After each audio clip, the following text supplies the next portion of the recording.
So hello and welcome to another digital marketing workshop brought to you by MintTwist, the international digital agency. My name is Elliott King. I'm the CEO and co-founder of MintTwist. You can learn more about MintTwist at minttwist.com. So in today's workshop, we're going to be looking at live streaming and specifically how to get going with live streaming on YouTube. Now, today's workshop is being multi-streamed, so it's being streamed across multiple channels, including YouTube, but many others, using the amazing Restream software. So this episode is part of a series of workshops all about live streaming, and that series is focused on marketing people, comms people, sales managers, anyone who wants to use live streaming to improve their digital marketing strategy. So do check out the other workshops in this series. So what are we going to cover today? So first we'll look at how to set up a YouTube channel, just the basics that you need to do on YouTube in order to be able to start live streaming. We'll look at YouTube Live Studio. So this is the area of the YouTube administration system that's focused specifically on live streaming. And then we'll look at quickly about how you can just go live straight away directly from your webcam in the moment. But the best practice way of live streaming, certainly for marketeers, is to schedule a live event in advance so that you can market that event in advance. And if you do that, you'd probably want to use a third-party tool to then broadcast to that event. So there are a few tools out there, but we'll use the Restream tool to demonstrate exactly how we can do this. So enabling live streaming on YouTube, there are a few things we need to do. First of all, we need to create a YouTube channel if we don't already have one, and then we need to verify that channel if it's not already verified. So in order to create a YouTube channel, first of all, we need to create a YouTube account. So if you've got a Gmail account, that's great. If you don't have a Gmail account, you will need to set up a Gmail or a Google account. And then you go to youtube.com. If you've got a YouTube account, you can sign in directly. If you try and sign in with your Google accounts and you haven't already created a YouTube account, it will prompt you to create that account. There's a few simple steps that you need to take to do that. So once you've created a YouTube account, you can watch videos as you normally would, but you can also like videos, you can favorite videos, you can build out playlists and things like that. But if you want to actually use YouTube to upload your own video or to live stream, then you need a YouTube channel. And the way that you do that is go through any of the video recording or uploading functions. And if you do that and you haven't already got a YouTube channel, YouTube will prompt you to set up a new channel. And so once you set up a YouTube channel, it's fairly straightforward. The main decision you'll need to make is whether you're setting up a personal channel or a branded channel. A personal channel would be your channel in your name. A branded channel would be a channel for your company, for your organization, for your brand, for your idea. So essentially a brand name or an organization name of some kind. So you can have more than one channel if you want to experiment with things. This is quite helpful. So once you've created a YouTube channel, the final step that you need to take is to verify that channel. And in order to verify the channel, you need to share a phone number with Google. Google sends you a code, you put in that code, and once you've entered that code, you're able to do several things that you wouldn't be able to do without a verified channel. One of them is you can upload longer videos, so anything longer than 15 minutes. The channel needs to be verified. You can create custom thumbnails, which is really, really, really important for marketeers. We want to be able to do that. And the third thing is we can live stream. So we need the channel to be verified in order for us to be able to live stream. So when we talk about ways to stream, so we can stream from the mobile application, so from the YouTube mobile application on a mobile device, we can stream, and this works for those of you who experience Facebook or Instagram. You can just press a button and go live from your mobile. It works in a very similar way, except YouTube says that a YouTube channel must have more than 1,000 subscribers for you to be able to do this from the mobile application.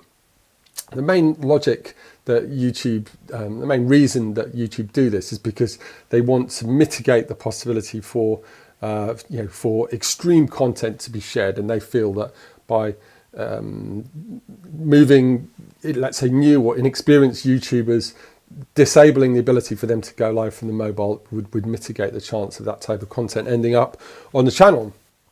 But you don't need 1,000 subscribers. In fact, you don't need any subscribers. You just need a channel and verified, and then you can go live from your desktop using a webcam, or by scheduling an event and then using some third-party tools to then broadcast to that particular event. So we'll focus on these two methods for the rest of this session. So first of all, let's talk about the YouTube live studio. So once you've created your YouTube channel, you can log into that YouTube channel, and once you do that, two of the options that will be available to you, if you click the camera with the little plus icon that will be at the top of the menu bar, will be to upload a video. So this would be, you would do this if you want to upload a pre-recorded video to your YouTube channel.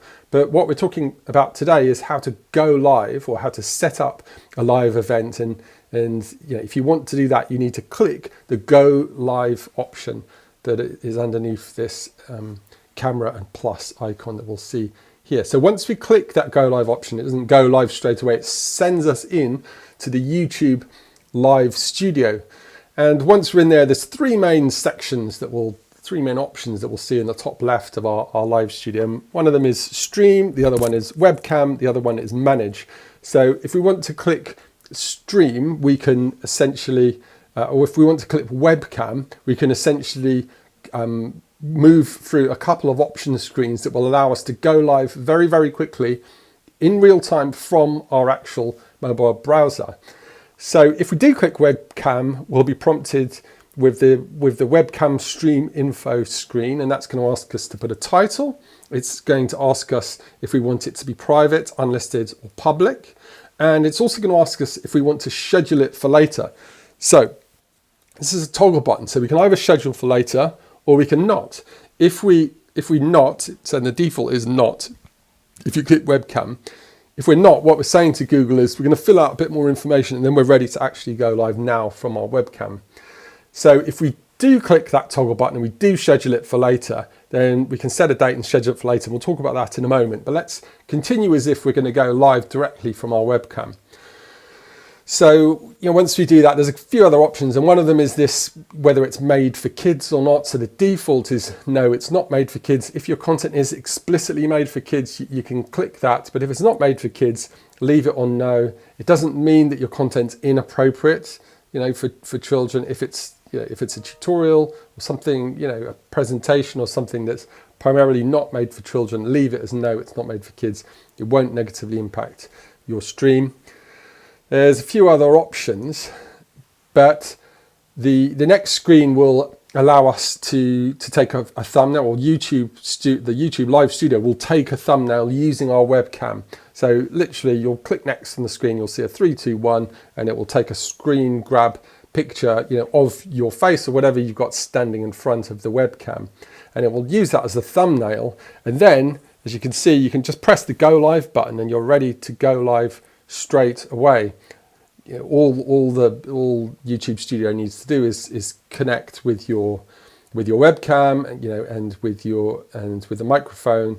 That will be probably the default on your computer. And once you've done that, which is literally clicking OK, then you can go live straight away from your webcam, and it will kind of look like this. You need to be ready because it's going to go live straight away. And it will give you some information about the stream. It will tell you how many people are watching, how many people have liked it. On the right hand side of the screen, you'll see the live chat stream. So if people want to ask you questions during your live stream, you can interact with them there. And when you're ready to finish the stream, you just click the end stream button. A recording of that live stream will remain available in your YouTube studio. And if you've set it to public, it will remain available to the public. And you know, the replay viewers, you know, are really important. It's where most live streams get most of their views, will be the replay viewers. And to a certain extent within the YouTube studio, you can trim the start of that live stream, you can trim the end of it. You quite often get lags where your devices will be connecting to the YouTube live streaming technology. So you can cut off those lags in using some tools in the YouTube studio after it's streamed. So let's talk now about the best practice way of doing live streaming. Certainly for marketers, it would be to schedule an event. So if we take ourselves back to that toggle box where it said schedule for later, if we tick that as yes, then we just get the option to set a date and time for that event. So it can be in a few hours, it can be in a few days, it can be in a few weeks or a few months. You can schedule any number of live events that you want. And obviously the benefit of doing this is we've then got the ability to be able to market that event in advance of actually going live. So we can generate interest. You can send people to the event landing page on YouTube and they can set reminders for themselves and notifications. And we can market using our email list and social media channels and other things. So it really makes sense to schedule your event. Once it is scheduled, it will then show up on your YouTube channel homepage, and people will be able to set reminders for that event. So once we've scheduled an event, how can we actually broadcast to that event? Well, one of the easiest ways to do it is to use a third-party tool like Restream. So there are others and they'll all work in similar ways, but let's talk about how we can do it in Restream. So Restream is a third-party tool that allows you to stream video to any number of social media channels, including YouTube. Setting up an account on Restream is self-explanatory and very simple and free. Once you've set up an account, you go to destinations, you click add channel, you click your YouTube channel. If you're logged into YouTube, you would authorize the connection between Restream and YouTube. Once you've done that, on the homepage of Restream, you'll see a list of all your channels, including YouTube. And when you click into edit settings, you've then got the ability to pick from a list of events. So these events will be pulled from your YouTube live studio. So all of the events that you've scheduled in your YouTube live studio administration area will show up in Restream. And if we click the events that we want to stream to, Restream will be intelligent enough to stream to that particular event. We've got the ability to override the title and the category, although it will pull this information from Live Studio, so typically there's no need to do that. Once we've saved that information, we're then ready to enter the Live Studio from within Restream.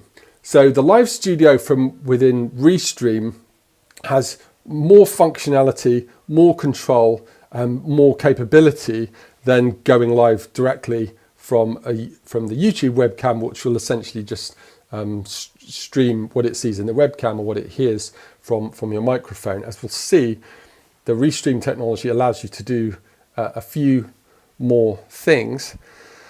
And those things are like, we can have overlays, so we can overlay text and graphics onto our screens. We can have a custom logo sitting at the top. We can play pre-recorded video, so we can have a live stream show that interweaves some pre-recorded video with our actual live stream. We can change the background. We can do a number, of other things. And then once you actually go live, you can go live with a richer environment of functionality. And as soon as we press that go live button, remember, it's going to be streaming to that particular YouTube event. All we're saying is we're doing the control of the functionality and the control of the show itself from the Restream live studio. One of the amazing features that some of these third-party tools allow you to integrate now is to pull in live guests onto your show. So this could be live remote guests. So you can do this by sharing a link. You can send it to your guest. They click on the link, and through a very simple browser, they can join your actual stream from their remote location. We can interact with them. We can overlay graphics to show who they are. And so inviting guests is a huge and enormous benefit to using a third-party tool like Restream. So what have we learned today? In summary, we've learned how to set up live streaming on YouTube. We've looked at the role that YouTube Live Studio plays in this process, and namely that's to set up our scheduled event. We can go live directly from our webcam within Live Studio, but we've spoken about the benefits of scheduling live events and then using a third-party tool to stream to that event, because these tools have a significant amount of functionality already, and they're adding to it all of the time. There is a number of them out there, but we've spoken about Restream today. So that's all from today's workshop. Thank you very much for joining us. Please reach out to us if you think we can help or answer any questions you might have about digital marketing. But until next time, I hope you have a wonderful day and a wonderful week. See you next time. Bye-bye.